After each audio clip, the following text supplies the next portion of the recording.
Hello, everyone, and welcome to our second week of Tales Around the Campfire with me, Alison, Rebecca, and him, Matt. him. Well, it's just we don't know what we're doing. No, that's great. So, yeah, how's everyone been? It's lovely to have you back for a second week.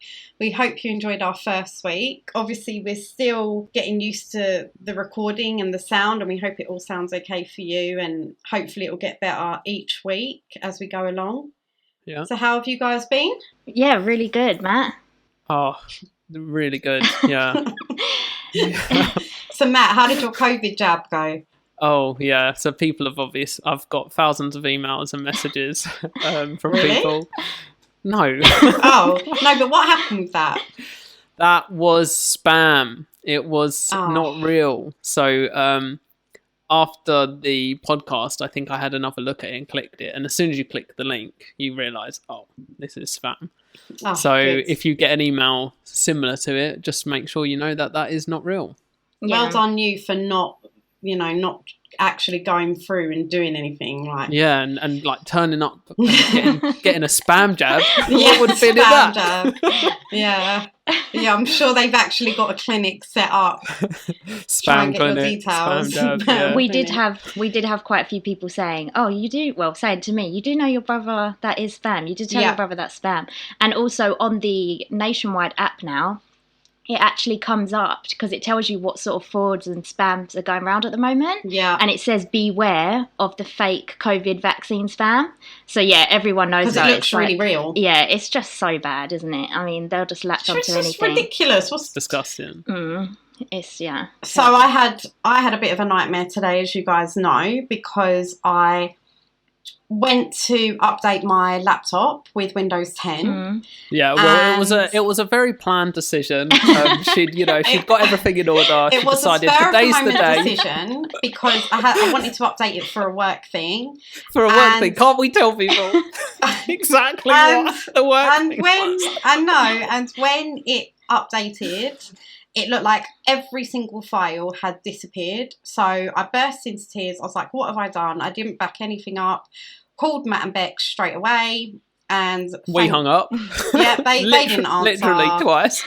So luckily they helped me get it all sorted and I have my files and thank God because that was like a meltdown moment. Yeah, literally a few hours before we were meant to record this. Yeah, and I Ali lost her story. I didn't think everything. I'd have a story for tonight. I thought I'd just be listening in tonight. So thank goodness for that. And how have you guys been anyway? How's your week's been? And yeah, good. How's your day been? I've just been really excited for this because getting the first episode up was just really exciting. So yeah, that I spent a lot of time trying to sort of look into that last week. So yeah, I'm just getting excited about the podcast. Just so everyone knows, Rebecca has spent so many hours editing, getting the footage, getting the recording from last week up to scratch. She's done an amazing job. She's done all the work of uploading it. She quickly put together a fantastic logo, an image for us, just for now. So she's got ideas on updating it. And she's done an amazing job. So Bex, thank you. Yeah, no, that's fine. It's just exciting to see it out there because obviously we had this idea of doing this and now it's actually out there and the fact it's on Spotify. And I'm really excited at the prospect of it being on Apple. So amazing. Yeah, when that happens, it'll be really exciting. If anyone doesn't know Bex, you realise that as soon as she gets an idea in her head, she's like a steam train. Nothing will get in her way. And she does it. Hours she and hours of learning how to edit audio and go through the whole process. It's very impressive. Yeah, she's amazing, honestly. And Beck, sorry, just quickly, will it be on like the other audio platforms? Because I didn't ask you this before. Yeah, what's the audio platform that's not Apple, that's not iPhone? Well, I always listen to, because I have a Sony phone, I listen to Podcast Player.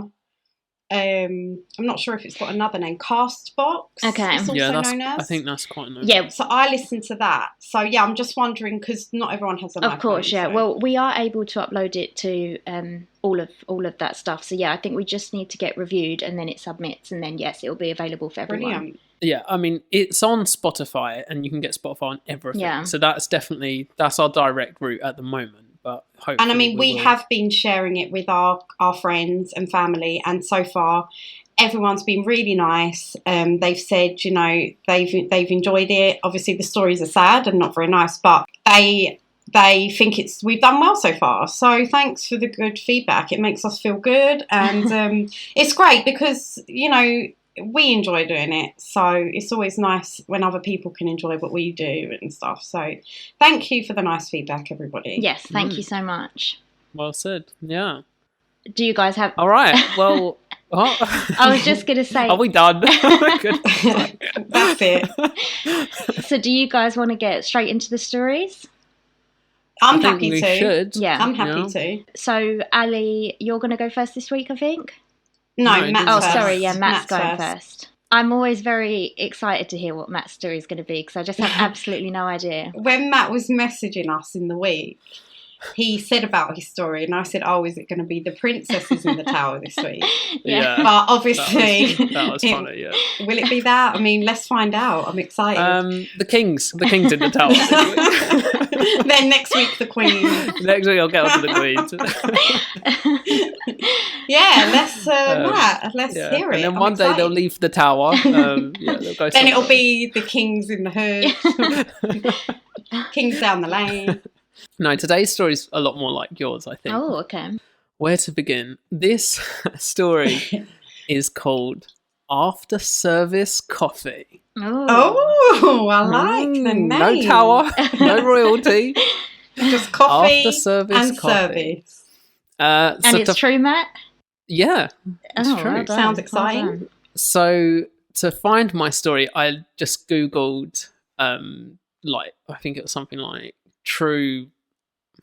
crazy but true stories or something. I don't know. But this came up, and it was literally the first one that came up, and I was like, that was Great.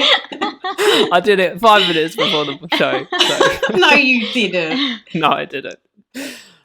Right. Okay, I'll just begin. So the source, by the way, is something called 13WGME. I think it's a local news thing where the story takes place. So let's begin. In 2003, it was a normal day for the attendants of the Gustav Adolf Lutheran Church in the small town of New Sweden, Maine, USA. Okay, so it's another story set in the US. Yeah, there's so many American stories. There's so many, yeah. Everything happens in America. Everything happens in America and in a church. The good old church. Okay. As was a regular routine for the congregation, after the service, they would move to the back of the church for some food and drinks and their usual get-together. One of the attendees, Dale Anderson, was one of the people that day who, minutes after partaking of the food and drink, claimed to feel sick, so his wife drove him home. We got home here and I just started puking my guts out, said Anderson. He was unaware at the time that he was not the only member of the... Why are you laughing? Because of your facial expression. Yeah, your facial expression. You're really moving funny. your head like a bobblehead. Honestly, just to say to people, you're only getting half of the experience because, to see the expressions and stuff. What going you on mean is is, so I look great. Yeah, no, this is what I'm saying. You look great, and you're so animated. You tell a story with your so face. Animated, you're so animated. It's your eyes are wide. Well, the listeners obviously can't see how I look, so unless you're going to describe my appearance. Well, one day we'll do a little camcording of our videos, so you can all see us in action a little bit. Right. Okay. Now, this is a true story, so let's see it. I know it's hard to take it seriously when you're smiling like that, but okay. Right. Shall I turn the camera off? No, let's go. Okay, so Dale Anderson. We got home here and I just started puking my guts out, said Anderson. He was unaware at the time that he was not the only member of the church who was also feeling immensely sick and being rushed to the hospital. The doctor's first prognosis was a serious case of food poisoning. So remember, this is small church. Yeah. However, in a short matter of time, one of the citizens, a 78-year-old man, died. Oh, that's awful. Not so funny now, is it? No, it's not. No, it's not funny at all. Right. So, the doctors realised that this must be more serious than mere food poisoning. A nurse who was working overnight at the poison centre started to suspect arsenic. Oh. I sort of just put the pieces together, she said, narrowed it down to arsenic. A health inspector was sent to the church to inspect and investigate the scene, but was unable to find anything in the baked goods. However, it didn't take long for a hospital nurse to piece together the information from the patients to discover that it was everyone who drank the coffee that was sick. Oh, no. Since the 9/11 attack 2 years before, doctors in Maine had insisted that every hospital should have antidotes on hand, and by the slightest of chances, the arsenic antidote had just arrived in Portland. Wow. Although rushing, the state police were only in the process of transporting the food and drink from the church to the Maine CDC for testing. And at the same time, 2 arsenic antidotes. Am I pronouncing that right? Yeah, arsenic. 2 arsenic antidotes were being rushed to the hospitals. So, thank goodness. Well, but they don't know, by the way. They suspect. They can't know until we've tested. So sure. You've got to be aware this is a real gamble. The doctors weren't entirely sure what to do. A tough decision was to be made. Do they take the chance that it is indeed arsenic poisoning and give the patients the potential life-saving antidote, or could taking that chance be a major medical disaster, further worsening the conditions of the patients? Oh. After all, why would someone poison the coffee at a church? Yeah. So this is the dilemma. It looks like arsenic poisoning, but why? Yeah. Why would coffee at a church be poisoned? What would anyone have to gain from doing that? So the doctors, they're thinking, what do they do? You know, if they give the antidote, and they're wrong, that's serious. How long does it take to test for it? I don't know. So it's like they can't just test for it and... Well, like it's they're on a time, like, right, they can't wait. They have to either do it. So despite the risk, the Maine CDC director made the call. So Maine CDC, that's where they're testing. Yeah.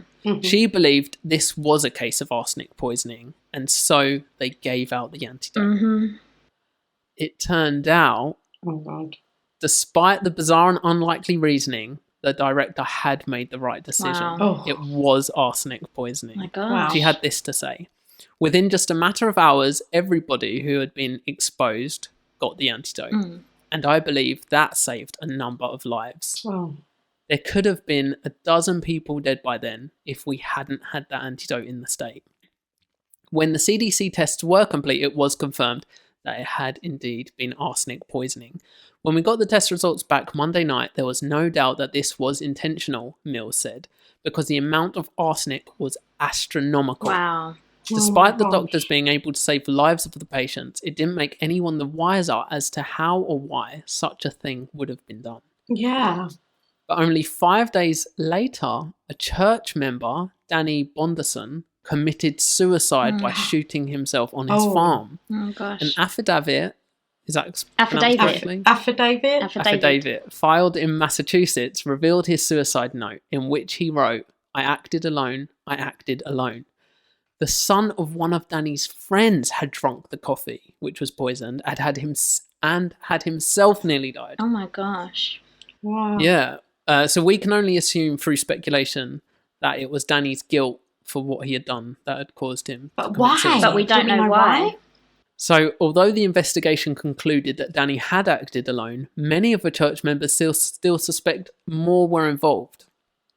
There's more to it than Danny, Anderson said. He maybe knew something about it, but I think there's more people out there.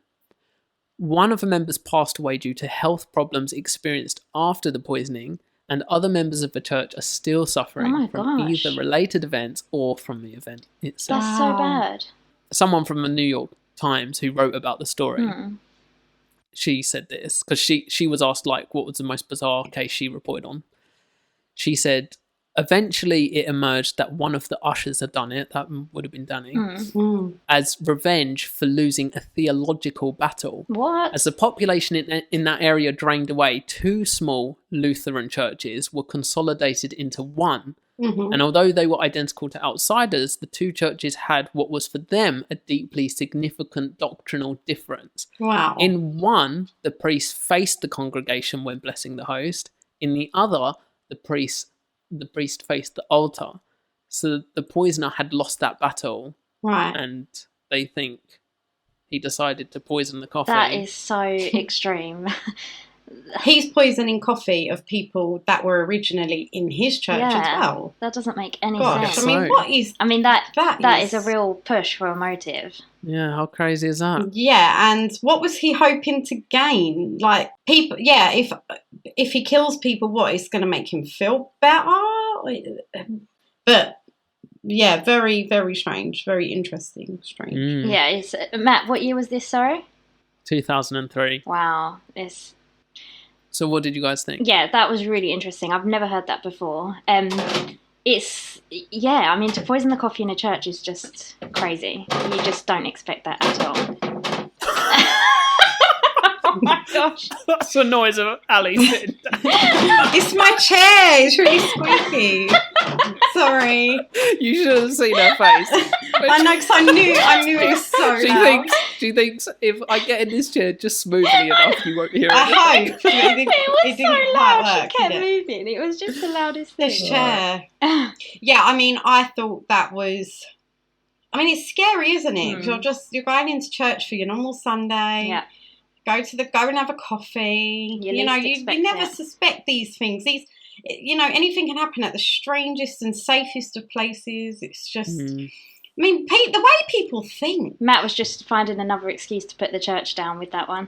Yeah, I know. Honestly, wasn't. I do feel bad because I have nothing against it. No, Matt, it was literally really the first story that came up. Yeah, it was and interesting. I thought, that's a good one. It's interesting. So well done for that. Yeah. All right. Okay. So, Ali, it's your story next, isn't it? So this story I'm going to tell is one of, I wouldn't say my favourites because obviously it's not nice, but it's one of the ones, since I've heard it, I've thought about it all the time.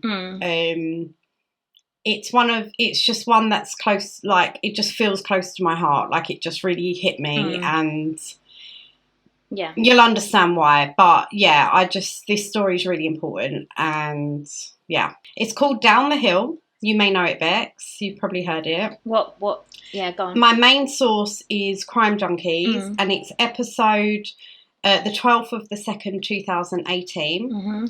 And there's also a podcast dedicated to this story called Down the Hill. Okay. A whole podcast. I think there's there's a few episodes. I wouldn't like to say how many. There's probably 6 or something, but... Okay.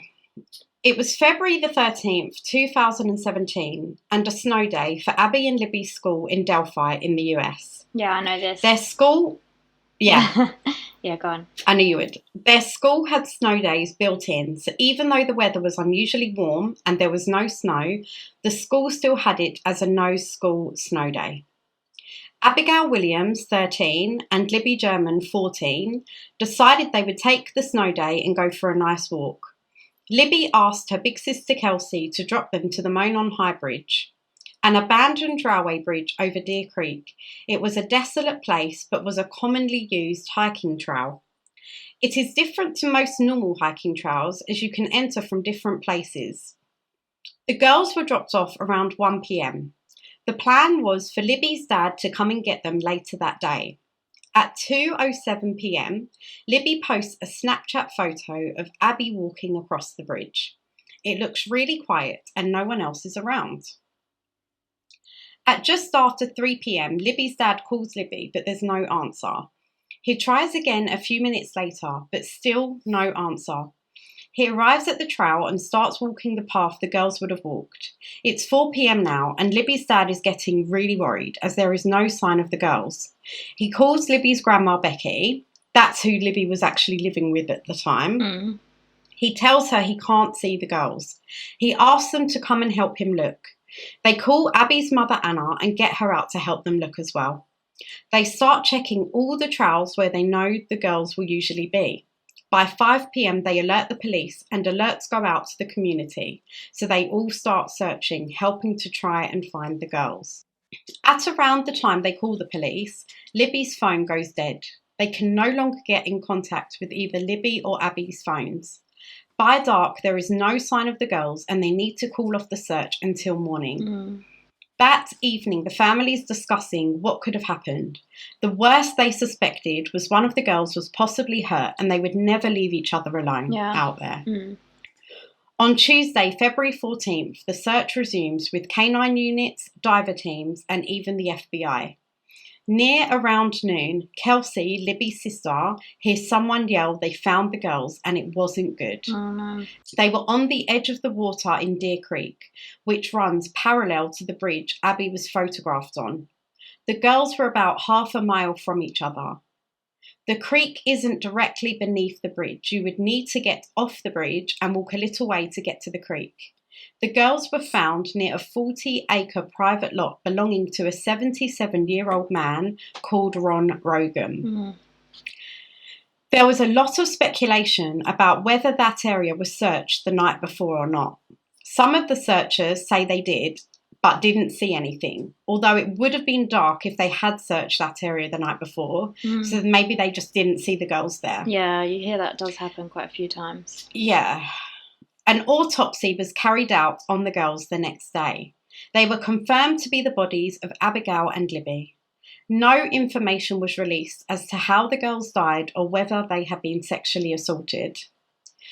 There was a lot of speculation about what might have happened, of course, but whatever may have happened to them, it's unlikely they were attacked where they were found. The most consistent rumour is that something happened to the girls' necks as they were both put in scarves for their memorial service. The same day they did the autopsies on the girls and released the girls' identities, they released a photo of a man who's hiking in the same area that same day. Initially, police don't call him a suspect. They say they just want to talk to him as he may have seen something. By the 16th of February, the girls' story was all over national news, CNN and NBC. So by the 19th, the police officially named the man in the picture the main suspect and say he was there the exact same time as the girls. Yeah. They had not named him as the main suspect initially in the hopes that he or someone he knew would come forward.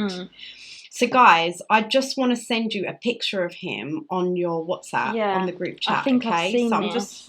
I think you have. I just want to send you it. I remember us talking about this podcast, and because this really is a resonated. really well-known case, and it really, it's just stuck with me so much. So the picture is taken of a man walking along the Monon High Bridge.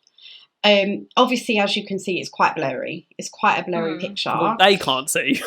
No, I'm saying to you guys, as you can see. I mean, if anyone wants to see this picture, text Ali. She'll text me. I'll give my number out at the end of this podcast.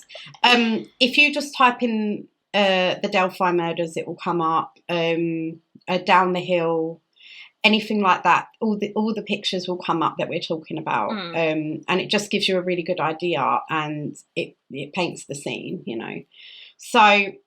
It's a picture of a man. It's a picture of a man. He's sort of facing blue downwards. Blue jeans, a dark blue jacket. It looks like he's wearing some sort of scarf and heavy boots. A deer hat. It's hard to see. Has he got a hat? No, I don't think he has a hat. It's really hard to see. That's I his don't hair. think he does. I think he's just got bushy brown hair. Yeah. All right, and he's looking down. Okay. And Ali, it looks like he's on the bridge. Yeah. It definitely looks like he's on a part of the bridge. Mm-hmm. Okay. Well, where did they get this picture from? Okay, so let me carry on. So even with this renewed urgency, no one comes forward with any information. On Wednesday, February 22nd, the Delphi Police Department, Carroll County Sheriff and Indiana State Police, along with the FBI, hold a huge press conference. Police reveal the picture of the suspect was taken from Libby's own phone. They also reveal an audio clip of the man's voice taken on Libby German's cell phone. She had been using Snapchat at the time, so had captured these images and audio. So the audio, I wish I could play it to you right now, but I can't. The audio's fuzzy. It's not the most clear, but you can hear the man say, "down the hill." Oh, wow. The police say they do have more, but they can't release it as it's pertinent to the investigation. The police chose to release just this short video clip. They say this video was taken during criminal activity. Yeah. They don't say if it was taken during the crime or part of the crime. And the police get really emotional when they're talking about this video. So they obviously know more, and it's just so sad. Yeah, and she's obviously taken it to try and get proof, which is... so it's definitely... That's what I was just going to say. Yeah. So there's speculation as to whether it was a conscious choice by Libby to record the man, as she knew what was happening wasn't normal. Libby and Abby love true crime. They love watching true crime shows. Libby wanted to go into forensics. So it is believed Libby felt uneasy, so she started recording on purpose. And the police said at the press conference that Libby had the presence of mind to record this. Yeah. Amazing, Libby. Like, amazing to do that. Like, she was pointing people towards this guy. And I mean, just to be able to think in that moment, such a young girl to think, I'm going to record this guy. That is amazing. So police have never said exactly where the photo was taken, but a member of the public used the photo of the man and superimposed him on a picture of different parts of the bridge. If the guy is right, the photo was taken near the end of the bridge, and he could have confronted the girl shortly after the photo was taken when they were off the bridge. Wow. 26,000 tips came in as of January 2018, but none led to a suspect. Police took the video to the FBI and put together a sketch of what the guy looked like. The police say, don't focus on his face. He's slightly facing down, so really focus on the body type, his slight slouch. They would say, does he move like a younger guy, older guy? And if the voice doesn't match the sketch, please still call in if you think you recognise either his voice or the sketch. Yeah. Police have always said they are holding some of the facts close to their vests with the goal of having information that only the killer would know when they finally arrest him. By August, police say they have DNA. They said they were still working on identifying all the DNA they have. It's unsure whether they actually had the killer's DNA, though. Yeah. So the police interviewed over 300 suspects within 6 months. They started by interviewing Ron, the guy whose land it was the girls were found on. Ron was actually on probation for some DUIs at the time. He was ruled out of the investigation, but was actually arrested for being at the city dump on the day of the girls' disappearance, as he wasn't meant to be driving. So he obviously gave his alibi. He was at the dump, but he actually got arrested for giving his alibi. But obviously it's the less... He was a 77-year-old. He'd rather them know he was at the dump than... Yeah, exactly. And he's 77, so... Some people suspected Ron, based on some of the clothes he wore, to look like those of the man in the picture, but police had completely ruled Ron out. Plus, he was 77 at the time and had white facial hair, which the guy in the picture clearly doesn't have. The guy in the picture as looks you guys have seen, there's no white facial hair. Yeah, he doesn't look old, not at all. So the only person they publicly stated was a person of interest is Daniel Nations. On September the 25th, it was announced he had been arrested in Colorado for carrying a hatchet and threatening people on trails. He was also under suspicion for connection to a biker being shot on a trail. The police released the picture of him, and the side-by-side picture of him compared to the police sketch was uncanny. So guys, I'm just going to send you one more picture quickly, and this is a picture of it because it's kind of important you see this now. This is a picture. It's important we see it. What about the listener can Google it. But we can describe it. Yeah, and that's not fair. No, it is fair because it's this is a part of the story I'm telling, and we can help describe it for the listener. And for you to completely get the story, it's important you see this. So I've just sent them a picture, the police, the initial picture, the sketch they did of this guy. In the sketch, he's wearing a hat, as you can see, which I don't agree with, but he is wearing a hat in the sketch. I mean, it looks kind of similar to the guy in the photograph, I think. Yeah, he does look similar. He's got sort of a little stubby sort of nose. A bit of a... Is it a goatee? Hair. Is it called a goatee? Yeah, I'd say, a goatee, short goatee. I'd say he looks about 30 to 40, but I'm not very good with ages. Yeah, I agree. Mid-30s. So, basically, there's nothing in the picture that rules him out. I mean, it could definitely match up if that turned out to be the case. Yeah. But when, so they released this, so the picture of Daniel Nation side by side to the sketch was uncanny. And his past is a dodgy one. In 2015, he registered as a sex offender after peeping at a woman in a gas station stall and pleasuring himself. Oh my gosh. He also served time for domestic assault. In 2016, he committed other offences like driving on suspended licence, possession of marijuana. In January 2017, he registered as a homeless sex offender and had to check in every week in person. This included February the 14th, 2017, the day the girls' bodies were found. He checks in every week until April when he stopped. July 17th, the police released the composite sketch and Daniel Nation's parole officer took notice and an investigation began into his whereabouts. He gets arrested on September the 25th and after investigations they announced they can't rule him in or out. The last we heard, Nations was released on parole. A sheriff's office in a Tennessee town stated that they had increased their search to South Tennessee. This confused people as they thought the search should surely be everywhere. Police later stated it is a national search, but there were rumours that perhaps something pointed to a clue in South Tennessee. Right. Police did say they believe that someone capable of committing this crime has likely committed before and likely will again. Yeah. A lot of people have connected an unsolved case of a pair of cousins in Iowa, Lyric and Elizabeth, aged 8 and 10, who were abducted in 2012 while riding their bikes. Their bodies were found 5 months later. People have connected these cases as they were the same or similar sort of age as Libby and Abby. They were found in a wooded area near water as well. And just a creepy fact, they were abducted on the 13th day of the month also. So they were July, the girls were February, but it was the 13th. Yeah. So there were some rumours about a holiday killer, someone who kept killing on similar days and stuff, but they were just rumours. The cause of death for Lyric and Elizabeth was also never released, but police said there's no connection between the cases. There is a $240,000 reward leading to apprehension of the suspect. So on Monday, April 22nd, 2019, over 2 years after the murder of Abby and Libby took place, police updated the public on the investigation after thousands of hours of investigative efforts. There was a new sketch released. I'm going to send you it. This is the last picture I'm going to send you because it's important you see this. It is completely different to the initial sketch, okay? What the heck? Yeah, so it's completely different. So think, that initial sketch had been passed around for 2 years. Where's this new sketch come from? So that was from the police as well. So if you can see them side by side, they're completely different. Yeah, Matt, if you can describe it, that'd be great. He's not wearing a hat. That's, what can I say? That's the thing that's striking to me. He's shaved his goatee. He's changed his clothes. Well, he doesn't have clothes. Matt, he is completely different. His hair is curly. His face shape. His features, his face shape, his features, his eyebrows, his eyes, everything is different. I can't see anything similar. His lips, everything's different. His ears. Wait, did you say his ears? Okay. No, every single thing it's a completely different person. And this person looks about 20. This looks like a young boy, like a teenager, and young adult. Yeah, but let me just say, obviously you two know this story. I don't know this story. Either of those sketches could end up being this person. Yeah, but the point is the sketches look completely different.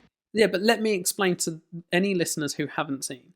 The original photo is so blurry, it could be either of them. There's no telling them apart to the original blurry image because you can't see anything.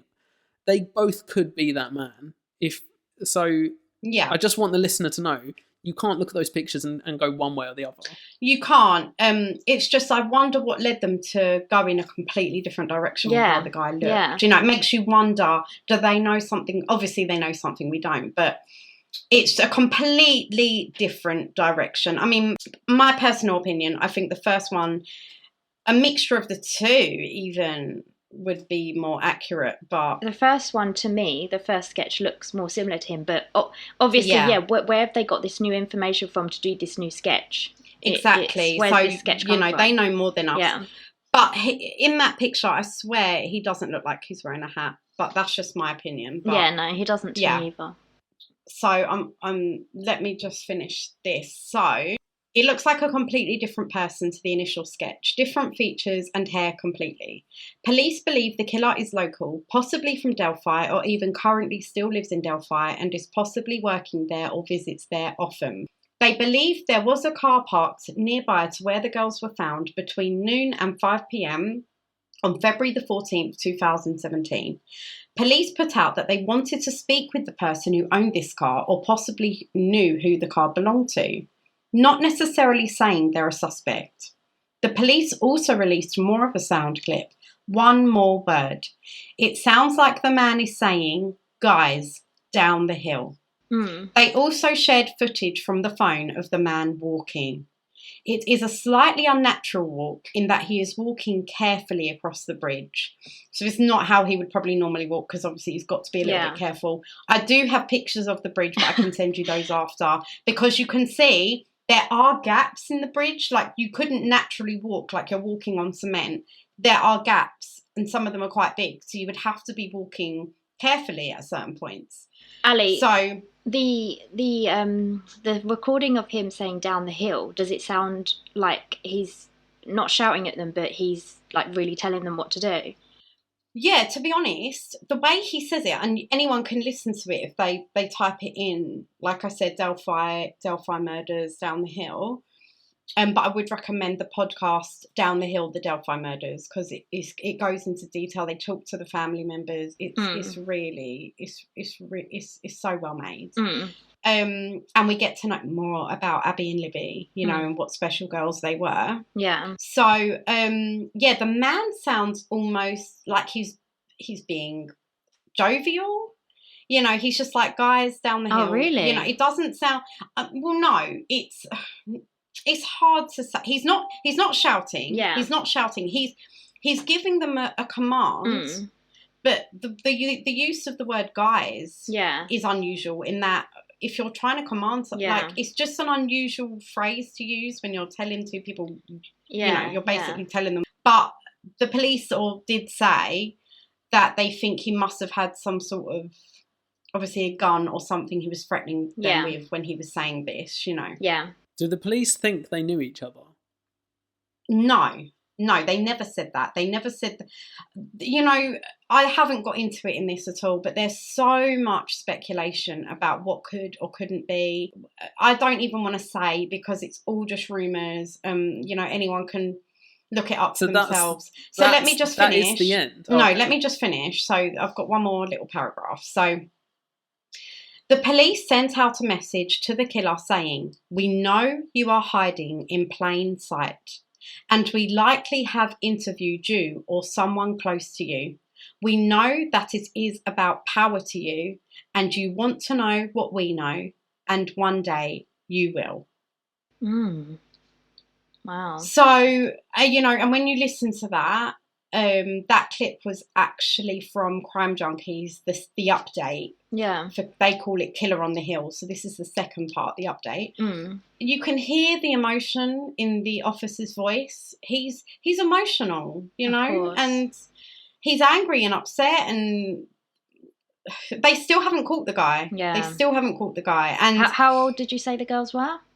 They were 13 and 14. They were so young. Yeah. They were going on a walk on a trail they knew well, and it's just it's so upsetting. Like, it's something you think about like frequently, and you want it to be solved so badly. 100%. And it's so sad someone. That's the end of the show. I'm waiting for you. Oh, sorry, Valley. It's so sad because it is something. It's so natural, so common. You have a day off school, you go out with your friend, you go for a hike. Like you said, it's, you know, they've done it before. It's so scary. Because the thing that freaks me out is when I hear these stories, there are so many times in my life I could have been killed. If I lived in America, I would be dead, because it's just... No. But honestly, when you hear these stories, and it's like, I used to walk through parks at night on my own in the dark, and I just didn't think anything of it. And then you hear this stuff that happens, and it's like the smallest, simplest thing that you wouldn't think twice about, and then you go missing. It's terrifying. I totally I totally agree. Yeah. Because as well, they were together. Exactly. They weren't on their own. They were together and they were smart during girls, the day you know, as well. You always think you're safe during the day. I mean, yeah, it was a quiet place, but it's just... It's a hiking trail, though. That's the thing. Yeah, it's devastating. And just the fact... It wasn't a really long length of time they were out. Yeah. And then the dad went and got them. You know, it was, a few hours? Exactly. And I just feel like... I mean, there's been so much speculation that the guy knew the trails well. It could have been a man, like we say, a man that lives there or a man that just visits frequently. Someone must feel like they might know this guy. Yeah. And of course, if you knew someone that might have done this, it will be hard to go forward, but you've got to, because he's killed these two innocent, beautiful girls. Yeah, but you've got to think, someone who can do that probably doesn't have anyone close to him. I mean, unless he's the most incredibly... He must work with someone. Would you be surprised? I mean, do you know enough, like, let's say, paedophiles? And Ali, you know a few. I don't know any. I hope I don't know any. But what I mean is, do you know for a fact that paedophiles can fully function normally and have this secret double life? I don't know. But surely a lot of them are complete loners, aren't they? I mean, do they have family who know and don't say anything? No, but people do. There's the whole thing. Psychopaths are people who people always say about them, oh, he was so kind, I can't believe he would do that, he was the nicest guy, because they know how to have this persona of just being completely normal and fitting in, and people think they're such lovely people, but that's the psychopath syndrome. But I think as well, though, then no one would think it's them then, would well, they? exactly, They'd just be getting away with it. The amount of stories of married men with children who are living a double life as a murderer. Yeah. So anything is possible. True. Yeah. Anything.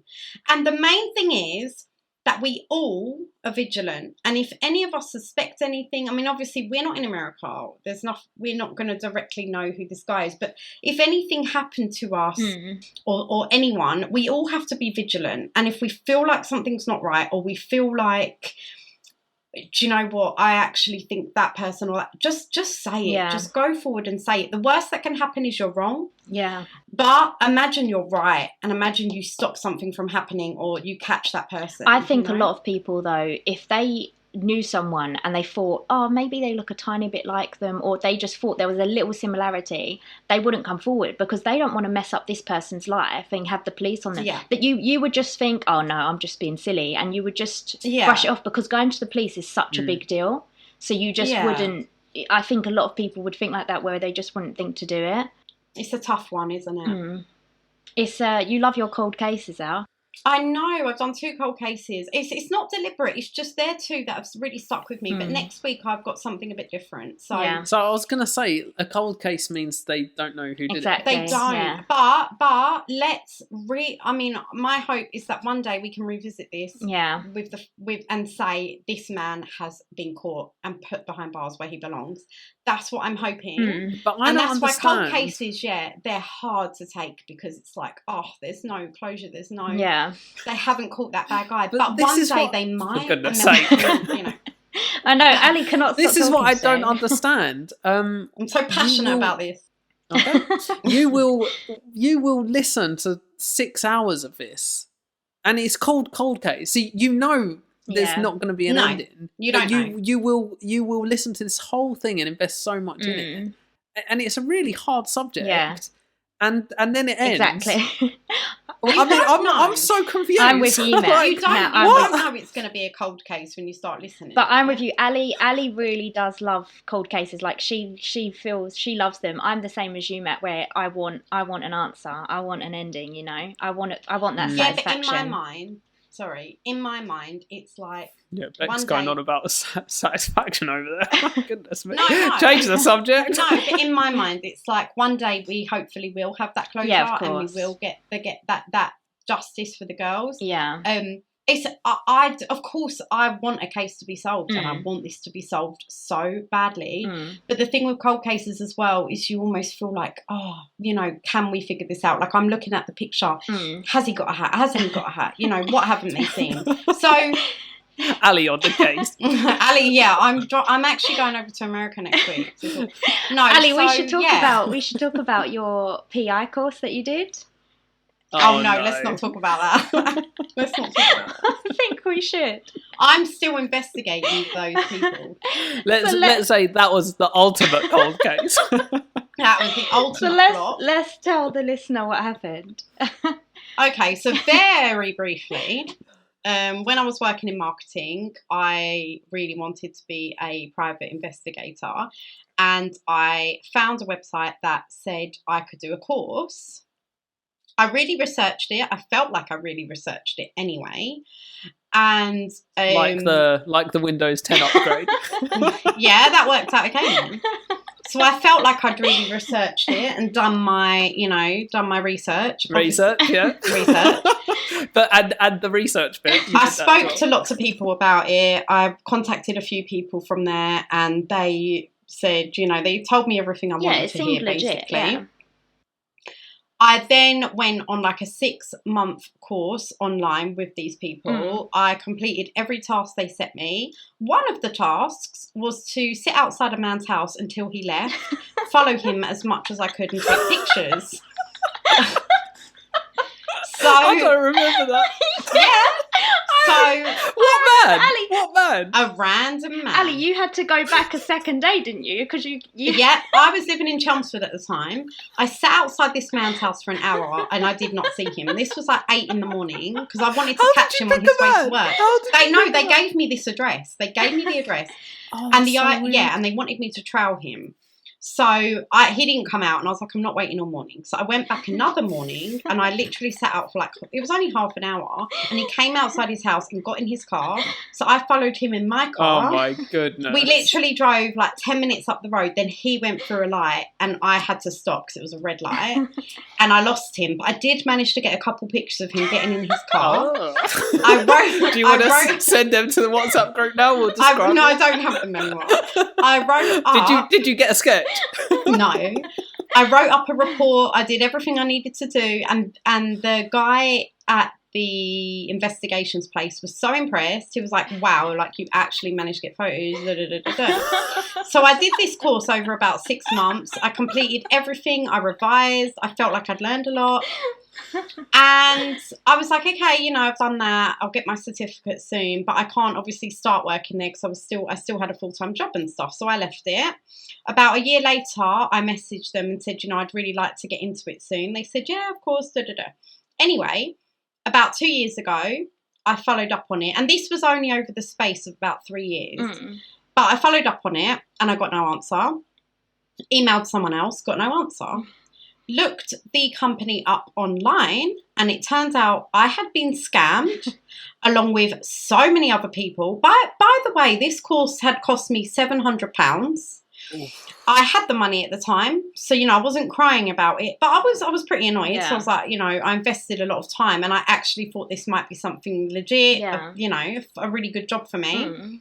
So many people had gone to the police, they'd gone to fraud, they'd contacted citizens everywhere and said, what can we do? Can we get our money back? They were based in Cambridge, so the Cambridge police were looking into it, but they hadn't been able to track the people down. No one got their money back. And a lot of people had said, we want to be investigators, and we haven't been very good at investigating this, have we? So the joke's on us. We should all give up. So, you know what's sad? Some people actually sold their cars. Yeah, that's awful. One woman sold her car to afford to pay them to do this course. And then they said, "Can you follow this guy in your car?" she's running behind him taking pictures. But it's terrible. They knew as well. Yeah. I had my first child. I had Edward during the studying. Yeah. And I said to them, during the just after I'd studied, before I started working there, whatever. I had my child and I said, look, I'm not going to start working yet until he's a bit older. And they knew all this, and they just have no conscience. They just take your money. And That was it. I was scammed big time. And the thing that I found so crazy though, because when you first mentioned it and said there was this course online, I was a bit like, oh, like, you know, can you trust it? But when you started doing the course and they were actually sending you stuff to do, there was course material, it was like, oh, well, it's obviously legitimate. Like the fact that they didn't just take your money and disappear, they actually went to the trouble of creating this whole course. And there was a whole course. Do you think that they just gave you a random address? It's just crazy. There was a whole online platform. There was a whole course. You uploaded your work. You got an official grade. It was so legit.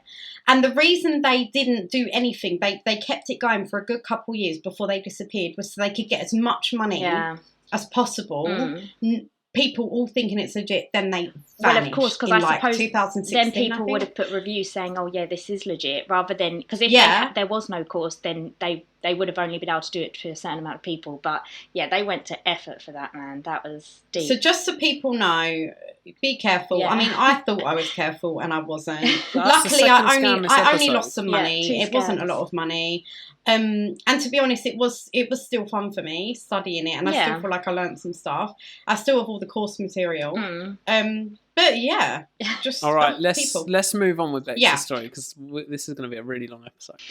Right, so I'm really excited to tell you guys this story because it's completely different to your guys as well. So in the week, I was listening to another Case File episode on Jonestown. Ali, I'm guessing you know about Jonestown. Matt, you don't? Big time. Matt, you heard of Jonestown? No. Jonestown is the really famous cult, Matt. You know, you always see in TV and stuff, there's that joke of drinking the Kool-Aid. Have you heard that before? No. You know, like at the end of Road Trip, the guy goes in a cult and he drinks. Anyway, I'm surprised you've never even heard of it. Anyway, Jonestown is this really famous cult, and it's the most horrific thing. It was a 3-parter on Case File. It hit me hard. It's horrific what happened, and I'm no way going to attempt to touch that, but I really recommend people to listen to it, because have you listened to the Case File episode, Ali? I've heard all of them, so I would have heard it. It is, it's one of those stories where you listen to it and you think, how did this happen? Like Hitler, you think, how is this real? How did this person exist? Like, how has this happened? Anyway, so because... What's the name of it, sorry? What's the name of the episode? Jonestown. It's called Jonestown, and there's 3 parts to it. I really recommend people to listen to it. Anyway, because I've got so deep into that, I thought, right, I want to do my episode on a cult. So, my episode is on the cult, The Family. Now, there's 2 cults, The Family. I've had planned to do my episode on The Family, The Children of God, but I started watching a documentary on YouTube, and it was about a different family, but I didn't actually realise this until afterwards. So my story is on The Family, also known as the Great White Brotherhood. Okay? So, The Family was a cult founded in 1963 in Melbourne by Anne Hamilton Byrne with the help of physicist Rainer Johnson. The followers believed Anne to be the reincarnation of Jesus Christ, and Anne went on to try and form a master race, creating a family of children who would lead the world after the apocalypse. So, let me tell you a little bit about Anne. She was born Evelyn Edwards in 1921, and she was the eldest of 7 children and grew up in poverty. Her mother was diagnosed with paranoid schizophrenia and spent 27 years in a psychiatric asylum until she died. Anne was sent to live in an orphanage for a period of time, which was known for abuse. So that just gives you a bit of a background. When Anne was 20, she married an Air Force officer, Don Harris, and they had a daughter, Judith. He later died in a car accident, and her depression from his death led her to believe that she depended on him too much. She started studying yoga in the 1950s, and by the early 1960s, she was a Hatha yoga teacher with a second husband, Michael Riley. So you've got to think, the 1960s, it was the baby boomers were coming of age, the music of Dylan and the Beatles, and it was, you know, the whole free love with the introduction of the pill, and people started to experiment with psychedelic drugs with the rise of LSD as the drug of choice. So this is the kind of generation they're living in. It was the era of hippies and open-mindedness, and these people rejected traditional values. People were searching for meaning, and intelligent, academic, good-natured people had an openness for new ideas. Anne mostly taught wealthy middle-aged women in Melbourne's suburbs. She was apparently a wonderful teacher, And these women who she taught became her first devotees. She was clever and intuitive, and she knew how to find the chinks in people's armour. Often these wives were in unhappy marriages, their children had grown up, and they were looking for new meaning. Feminism was also on the horizon. Anne was mesmerising. She was beautiful, charismatic, and narcissistic. She looked years younger than her age for a vast amount of cosmetic surgery that she was addicted to and an array of blonde wigs. Ex-family member, so an ex-member of the cult, said that she was an enchantress. Her eyes looked through your soul. So by the way, this story, like I said, so I got most of it. There's a documentary on YouTube, which is almost 3 hours long. It's really, really long. Mm-hmm. And then there's also a podcast called Let's Talk About Sex. So I got it from there. Yeah, I've probably watched that. Sects, not sex. You mean SECTS? Yes. It's another word. I probably watched it by accident. Thinking it was the other. It's another word for cult. Yeah. Sect, sorry. Anyway, December 22nd, 1962, Anne knocked on the door of Raina Johnson, who her husband Michael Riley was working for as a gardener at the time. So Raina Johnson was an extremely respected and clever English physicist. In 1954, he became master at Queen's College University at Melbourne. He was highly respected, but people questioned his growing interest in the paranormal. In 1953, he sought out a medium to contact a deceased friend, and he asked the medium to get answers from his deceased friend as to what he was doing with his life. The medium wrote letters to Raina, giving him answers from his friend. In one letter in 1958, the friend supposedly told Raina that he should find a master with schooling in the spirituality of the Himalayas. Anne told Raina, the day she knocked on his door, that his wife Mary should look out for Mary's health on an upcoming trip they had to India, and that she saw a point that they would be wise to return. On the trip, Mary became ill with dysentery, and they had to hurry back to Melbourne. So due to this, Raina started to believe that Anne had the answers he was looking for, and she was special. He thought she's like a psychic, she knows the future. Anne was mixing her spiritual teachings in with her yoga classes, planting the seeds for recruitment into her cult that was to come. She was also sowing the seeds with Raina that her true identity was the reincarnation of Jesus Christ. With Raina now as Anne's follower, this was a huge boost for her credibility because of his status and contacts, and by the late 1963, the family had formed. Because of the level of credibility that Raina gave the cult, they were able to recruit highly academic people such as doctors and lawyers. So normally with cults, it's, outcasts and people who, they need to belong somewhere. Whereas this was really respectable people in big circles. They were rich, they had money, they were clever. Anne would approach women in unhappy marriages and encourage them to leave their husbands, even though divorce wasn't accepted in society at the time. Anne knew that if they did this, their husbands would disown them and Anne would have them for life. Once people were initiated into the cult, they would be taken to New Haven Private Psychiatric Hospital. The owner of the hospital and many of the staff, the doctors, the nurses, were all members of the cult. I have a question. Yeah.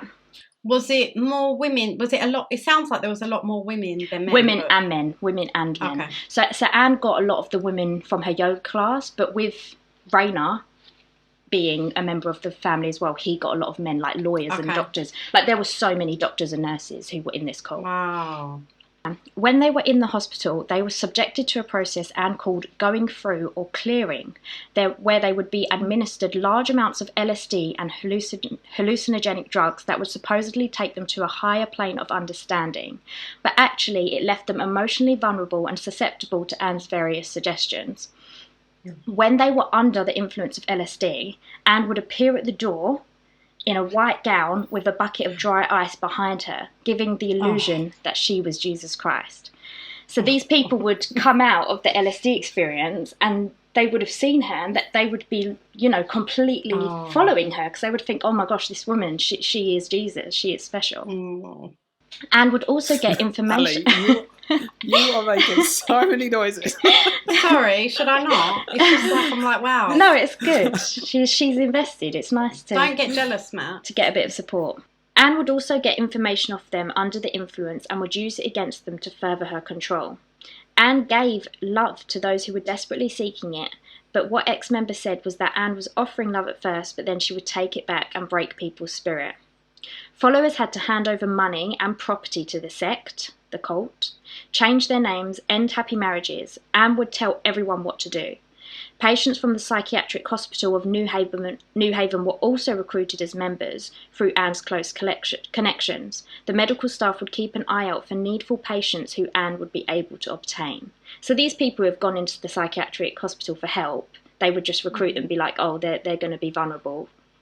Give them to Anne. But, sorry, why would they put them in the psychiatric hospital first, though? Is that why? No, people who went to the psychiatric hospital. What do you mean? Oh, so, sorry, I thought you meant that was part of the process when they they had to go through the psychiatric hospital. No. They get taken to the psychiatric hospital to get administered the LSD. Because Anne knew the owner, this was like a safe place. And because it's a private hospital, it was all done so discreetly, so, like, no one knew about it. The owner and the staff they were all members of the family. So this was the perfect place for them to get a supply and get administered the LSD safely. And, it was all just done under the radar.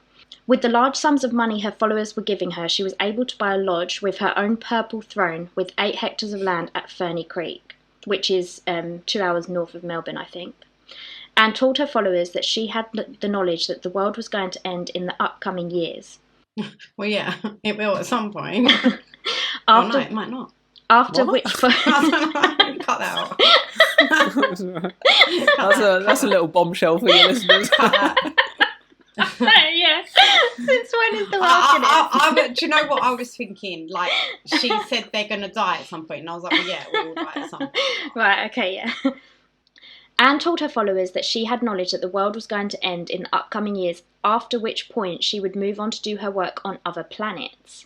Rayner later went on to believe that he was the reincarnation of John the Baptist, and they would eventually lead hundreds of followers in various locations, including a location 2 hours north of Melbourne called Lake Eildon. Now, this is really disappointing for me because my middle name's Eildon, and this is where everything went down.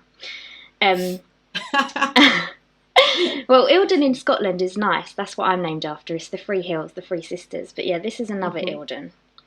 Anyway, Anne was amassing a fortune from her followers and went on to buy various properties, including Broome Farm and Tudor Mansion in Kent, England. So they did used to come to England quite a bit. That really upsets me because I really love my broom.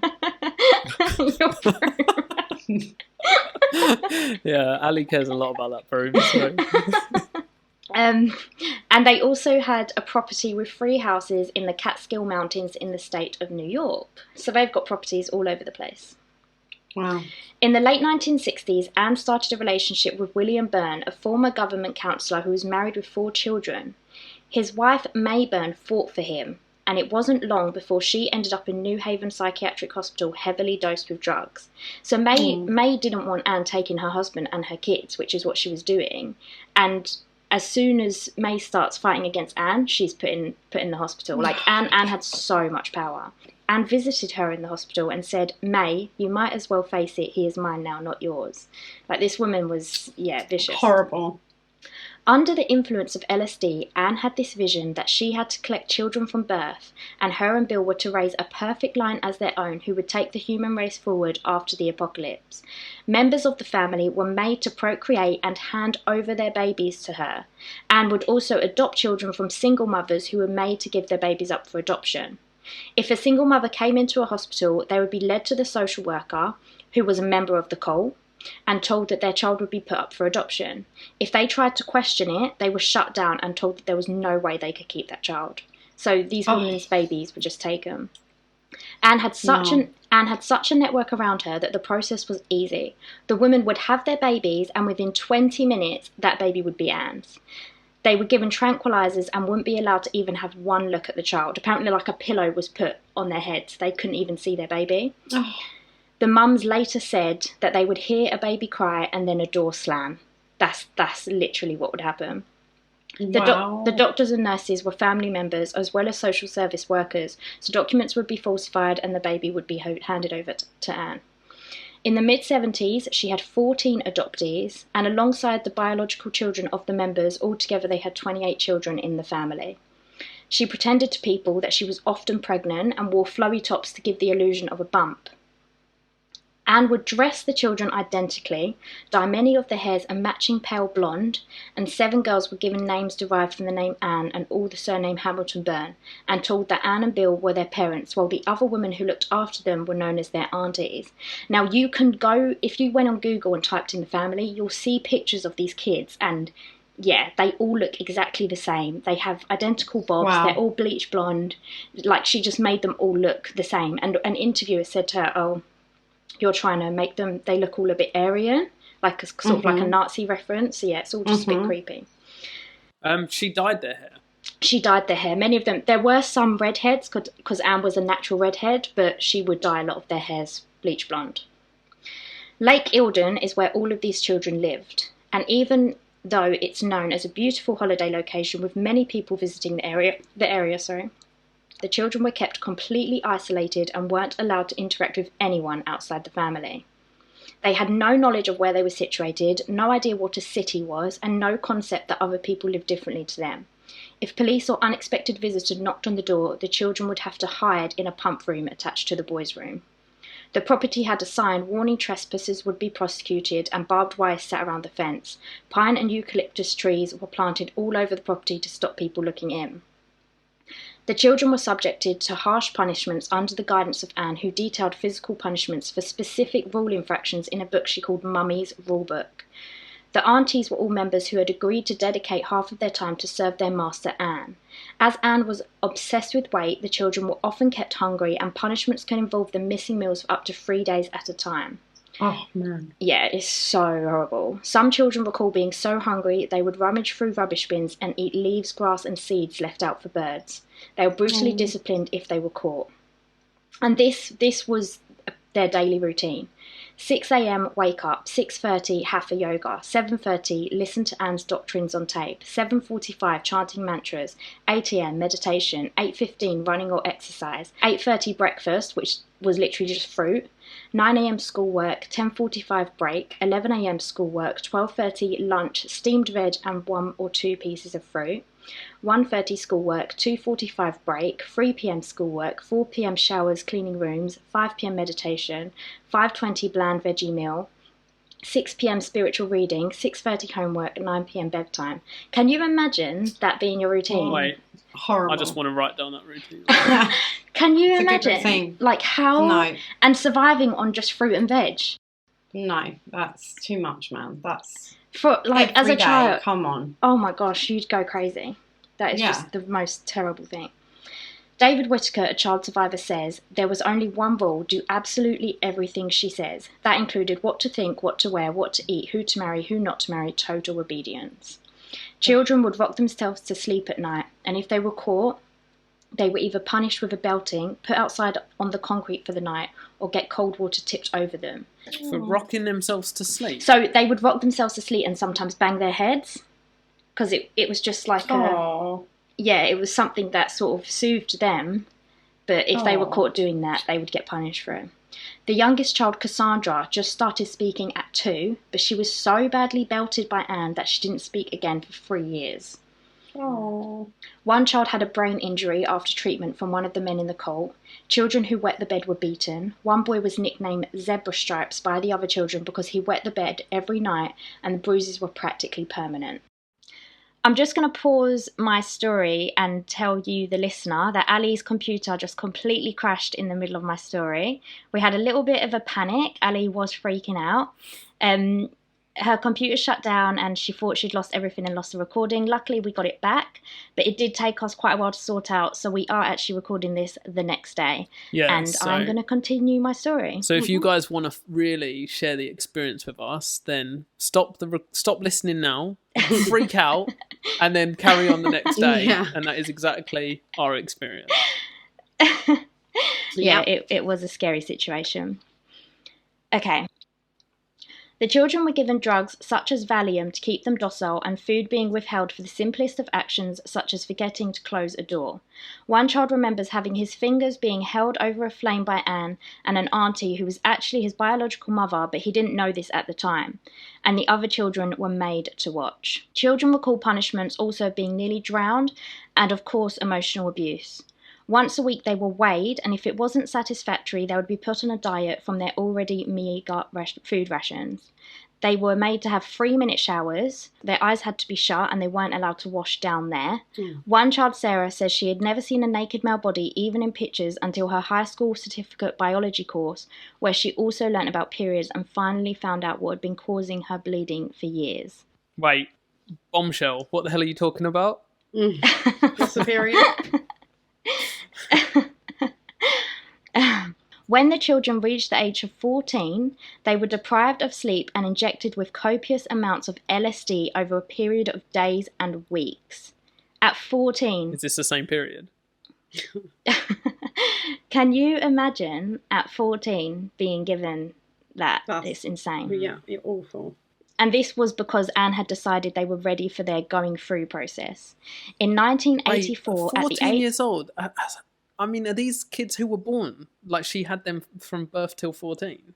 These are the kids. She adopted them at birth. Yeah, this is what I'm saying. So we're now 14 years later. Like, these aren't older kids. These are the babies. That's what I'm saying. Yeah, like, these are the babies. Years. They've grown up. Yeah, 14 years of this. This is their whole lives have been with this woman. They are now 14, yeah. So in 1984, at the age of 14, Sarah had her first going through on a trip to Broome Farm property in England. She was put in the guest house where Anne would give her LSD, and she was kept under for weeks. It wasn't until several months later that she finally came back to, as she was stepping into a car with Bill, and he said, "Oh, you're back with us." Can you imagine? Like, she would be on LSD, and then they would come in and drug her again. And then the next day they drug her again. Awful. Like, they just keep putting you under LSD. Can you imagine being on acid for months at the age of 14? I can't. But the damage that must do to you, though. Yeah. Like, how do you even function again? Exactly. Like, even people who have had acid for one night, it sometimes destroyed people's lives, and it's affected them so badly. Imagine as a teenager where you're just learning about yourself and the world, to be put through that experience. I mean, that would just completely mess you up. I can't even imagine how bad that would be. Boys and girls weren't allowed to play with each other in free time, and if friendships started to form, they were separated and banned from speaking to each other. One instance, the child Sarah and her best friend were banned from speaking to each other for 12 months.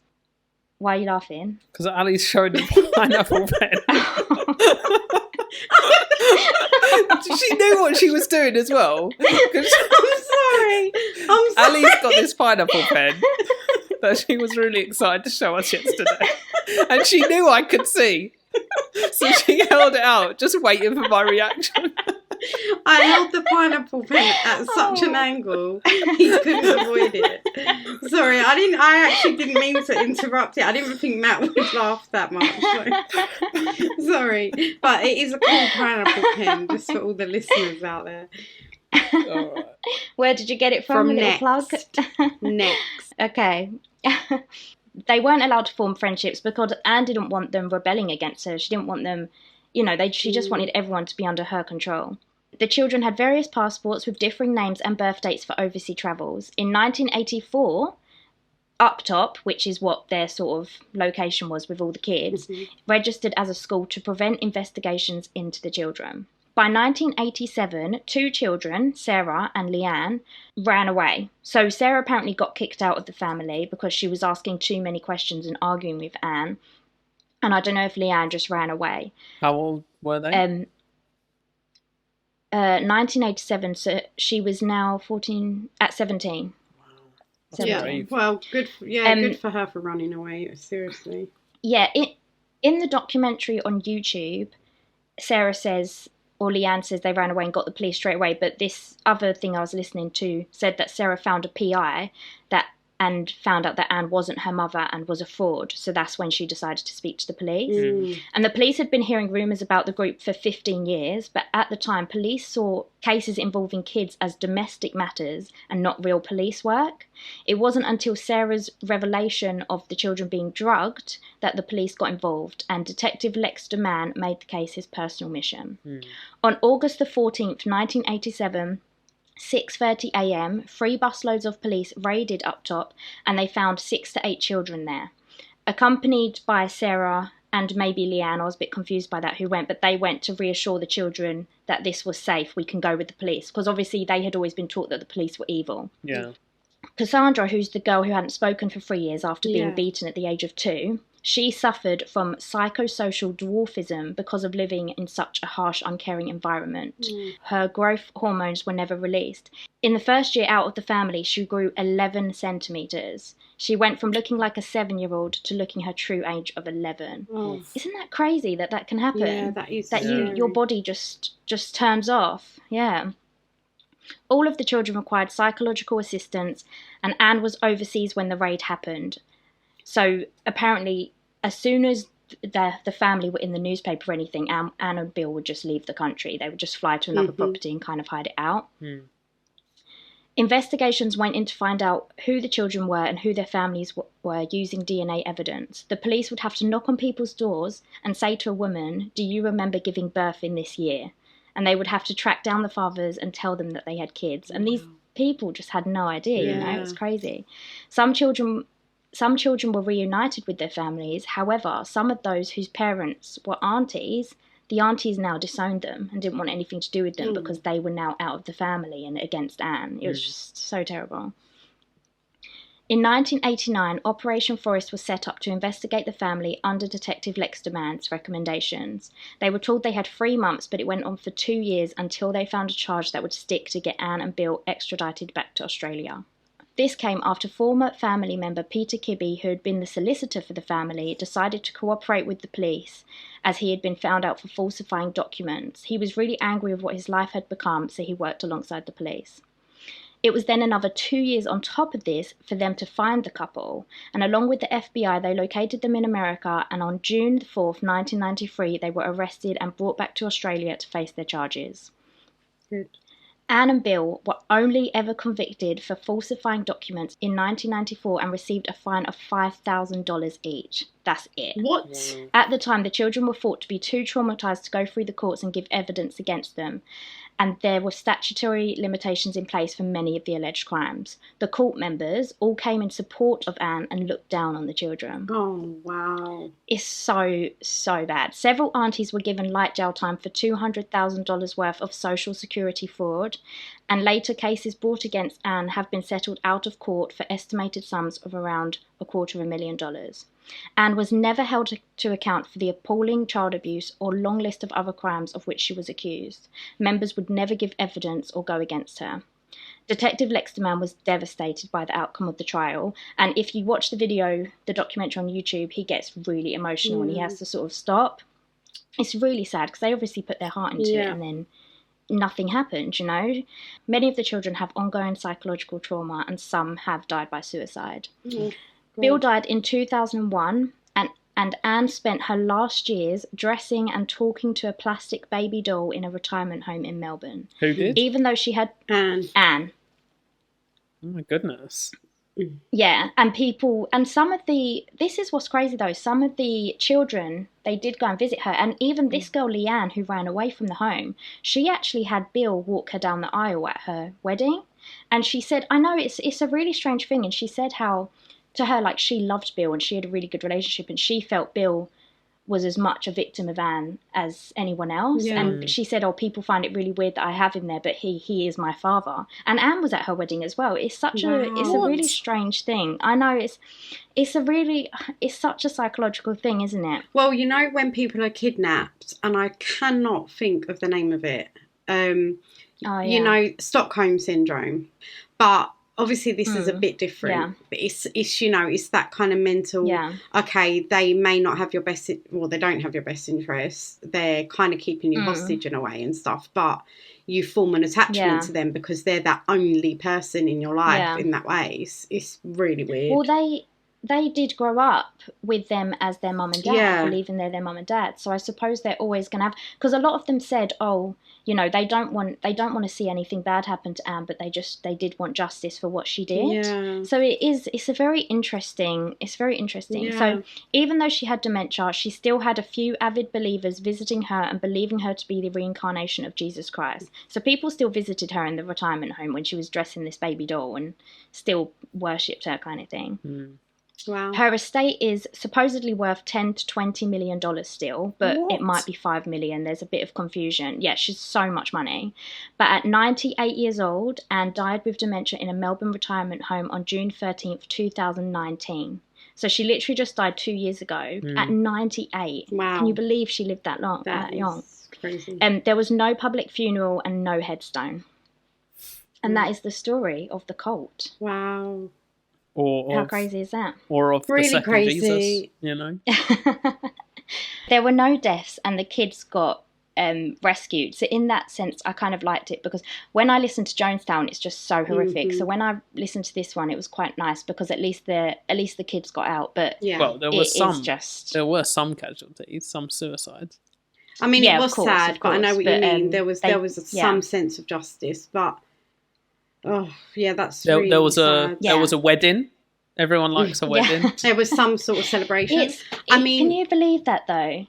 After everything, after all the control, the way they treat these children, and she got $5,000 fine. And that's nothing to her. She's got millions and millions. But this is what I was trying to find out, because Sarah had said that she believed, because Sarah wrote a book, and Sarah's quite a, she's really known as a child survivor because she's been really vocal in the news and things.